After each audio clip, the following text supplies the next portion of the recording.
Dr. Ivory Toldson visited the Wilmington Public Library to have a discussion about the myths that stand in the way of racial equity and to talk about his new book. The name of my book is No BS, BS for Bad Stats, and the subtitle is Black People Need People Who Believe in Black People Enough Not to Believe Every Bad Thing They Hear About Black People. And I wrote the book because I wanted people to know the truth about who we are. I've done a lot of research related to academic success among black males and showing people what we need to do and what it takes to create the best environment, learning environment for black children.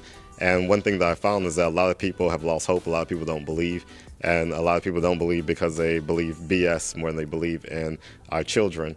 And so I wrote the book to debunk some of those myths, but also to help people understand what opportunities exist for black children.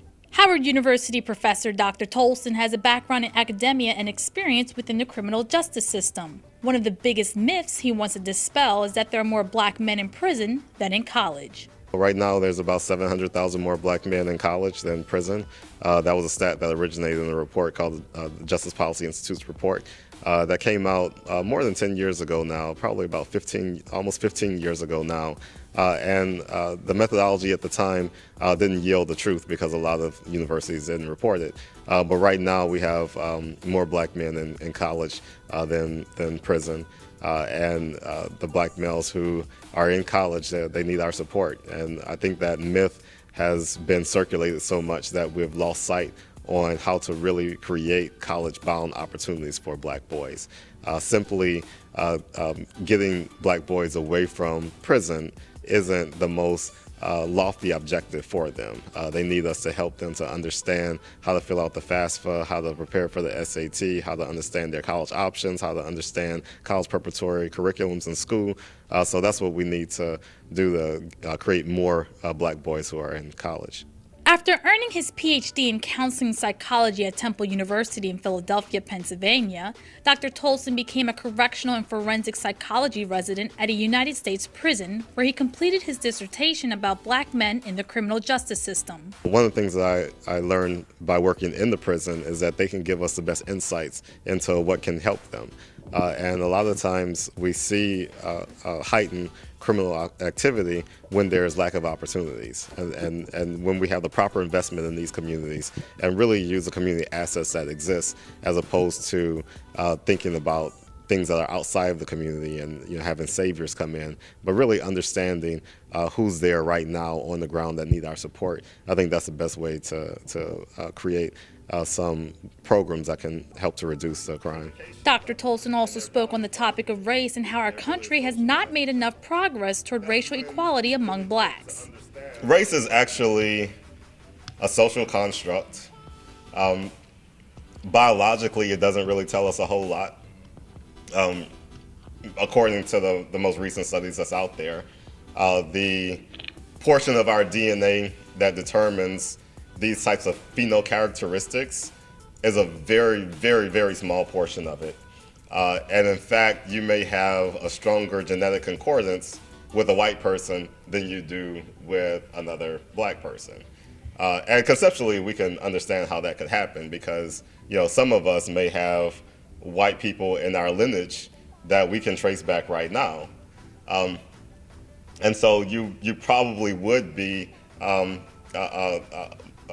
as far as genetically, you're more similar to white people who are part of that same lineage that's your same age right now than a black person that's your same age that's from a completely different family. So genetically, race doesn't really say a whole lot. It's a social construct that's been used to separate.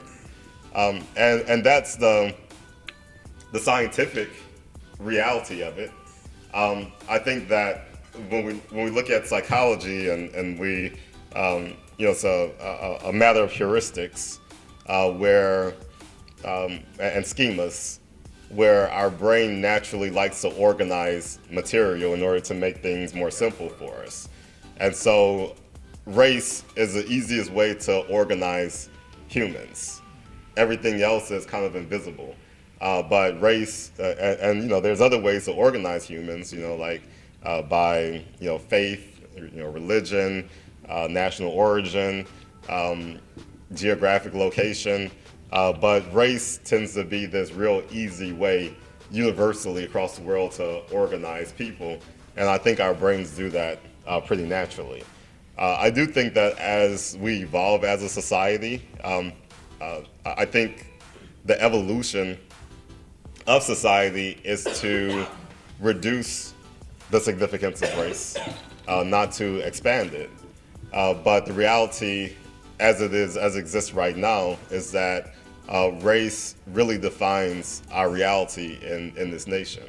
And I think as long as we don't position our race, the black race, to have the same advantages and to affirm the best in who we are, then we'll be susceptible to a lot of the prejudices and the discrimination that we experience. There's no doubt that Dr. Tolson's talk challenged the audience to look deeper into issues that affect student achievement amongst blacks. His new book is also an invaluable resource that will push readers to question the negative statistics they hear about blacks in the United States. Reporting in Wilmington, Delaware, Yesenia Taveras, 22 News.